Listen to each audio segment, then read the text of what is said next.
This is the Dallas Morning News. It's Tuesday, July 21st. Lots of sun and near-record heat on the way today, with the high topping out at 107. The humidity will dissipate a little bit this afternoon to provide some relief, but if you have to be outside, stay hydrated and take frequent breaks. Clear tonight with a low of 85. Here are today's headlines.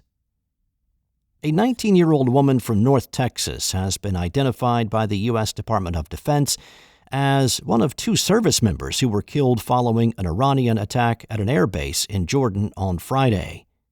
19-year-old U.S. Army Private Isabella Gonzales of Carrollton and 25-year-old First Lieutenant Tyler James Feehan of Iwa Beach, Hawaii, died following the attack in Jordan. The soldiers were a part of Operation Inherent Resolve.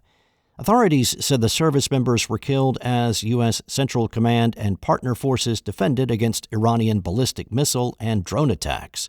A third service member was reported missing after the attack in Jordan.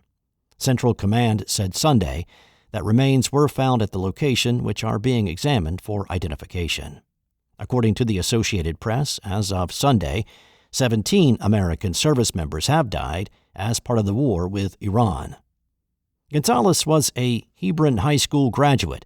Louisville ISD officials said Gonzales' decision to join the military after graduating in the spring of 2025 spoke volumes of her character.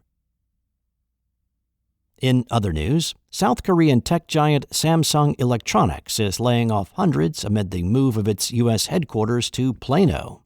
According to an email from the company, 739 employees are being laid off or given relocation offers in Englewood Cliffs, New Jersey, the former location of Samsung Electronics America's headquarters, as part of its business transformation. According to Reuters, at least 100 people in Plano are also being laid off. Samsung confirmed to the Dallas Morning News in June it would designate its existing sprawling Plano campus the headquarters of Samsung Electronics America, which is focused on consumer electronics and not involved with Samsung's booming semiconductor manufacturing business. The transition is expected to be complete by the end of the year. Next up, President Donald Trump on Monday imposed 50% tariffs on most Canadian goods, declaring that Canada has unfairly discriminated against American autos, alcohol, and dairy products.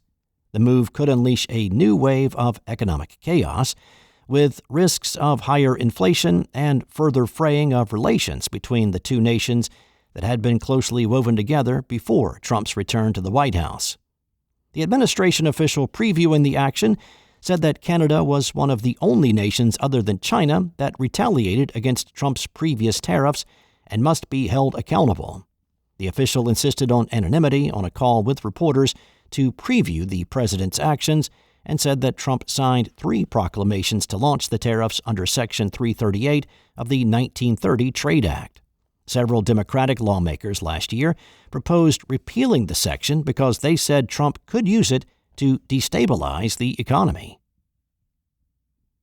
And American Airlines is making new investments at its DFW International Airport hub, announcing Monday that it will build its largest Admirals Club ever, introduce a new grab-and-go lounge concept for Terminal F, and introduce a special check-in process for flagship customers. The new 37,000-square-foot Admirals Club will be in Terminal C, where American recently opened the first phase of a $3 billion expansion at the airport. Now, to put into perspective how massive that lounge space is, the new Admirals Club will be more than twice the size of the 18,000-square-foot lounge that Chase opened last week in Terminal D. American said the club will include a variety of seating options and dedicated areas for work and relaxation. Guests can expect amenities like chef-inspired menu offerings, expanded all-day food selections, and a premium beverage program. Thanks for listening. For more on today's stories and the latest breaking news, visit dallasnews.com. Enjoy your day, and I'll be back tomorrow with more from the Dallas Morning News.